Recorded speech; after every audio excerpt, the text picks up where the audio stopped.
speaking with confidence. If the thought of making a presentation leaves you feeling anxious, you are in good company. Stage fright, or communication apprehension, as communication specialists call it, is just as much of a problem for business people as it is for the general population. When the demands of your job include presentational speaking, speech anxiety can jeopardize your career success. If you get butterflies in your stomach at the thought of giving a speech, if your hands sweat and your mouth gets dry, if you feel faint or nauseated, or have trouble thinking clearly, you might be comforted to know that most people, including famous performers, politicians, and business executives who frequently appear before audiences, experience some degree of nervousness about speaking. Although it is common, communication apprehension does not have to present a serious problem. It is reassuring to know that however anxious you feel, your apprehension is not as visible to others as you might fear. Knowing the audience is not bothered by your anxiety can actually reduce a major source of nervousness, leading you to feel more confident. A certain amount of anxiety is not just normal, it is actually desirable. The proper goal is not to eliminate nervousness, but rather to control it. The time of greatest nervousness for most speakers is before they begin speaking, when they are thinking about an upcoming presentation.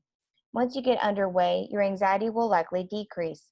Keeping this fact in mind may even help reduce your pre-speech nervousness. Like many unfamiliar activities, the first attempts at speaking before a group can be unnerving.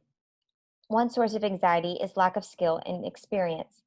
In addition, the very newness of the fact of is frightening. Since newness generates anxiety, one way to become a more confident speaker is to speak more.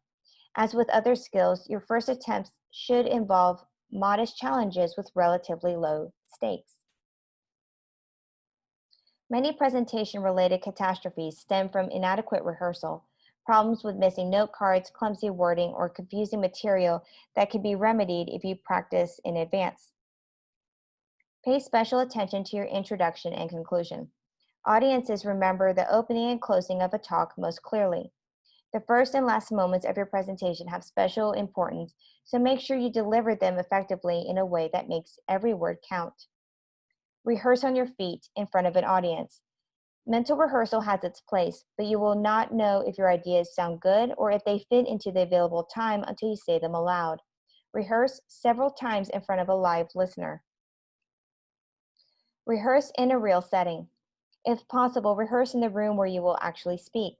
Make sure you have all the equipment you will need and it all works correctly. Thinking about your feelings, especially difficult ones such as anxiety, is understandable. Obsessing about your nervousness, however, will just make you more anxious. It is far more productive to focus your energy on the message you are delivering and on the audience to whom you're delivering it. If you believe in what you are saying and you have a genuine desire to have your audience understand and accept your message, then your natural enthusiasm will take over and your nervousness will shrink to a manageable size.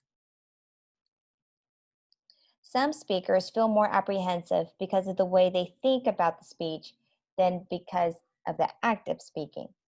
Researchers have identified a number of irrational but powerful beliefs that lead to unnecessary apprehension. Among these mistaken beliefs are three myths. A presentation must be perfect. Whether you are addressing a meeting of potential clients worth millions of dollars to your company or a small group of trainees, your presentation must be clearly organized, well documented, and effectively delivered. Expecting it to be perfect, though, is a surefire prescription for nervousness. A talk can be effective without being flawless. Most listeners will not notice if you omit a point or rearrange an idea or two. It is possible to persuade the entire audience. Even the best products do not appeal to everyone, and even the most talented people do not always win the full support of their audiences. It is unrealistic to expect a single presentation to achieve everything you are seeking. The worst will probably happen. Some pessimistic speakers make themselves unnecessarily nervous by dwelling on the worst-case scenarios. They imagine themselves tripping on the way to the podium, going blank, or mixing up their ideas. Even though such disasters are unlikely, these daydreams take on a life of their own and may create self-fulfilling prophecy. Replacing this type of self defeating thinking with more rational, positive beliefs can result in dramatically increased confidence when you face an audience. It is more helpful to consider the possibility that you will encounter minor problems, such as a technical glitch. Realize that catastrophes are unlikely and that, to a great extent, you have the power to determine the outcome of your presentation.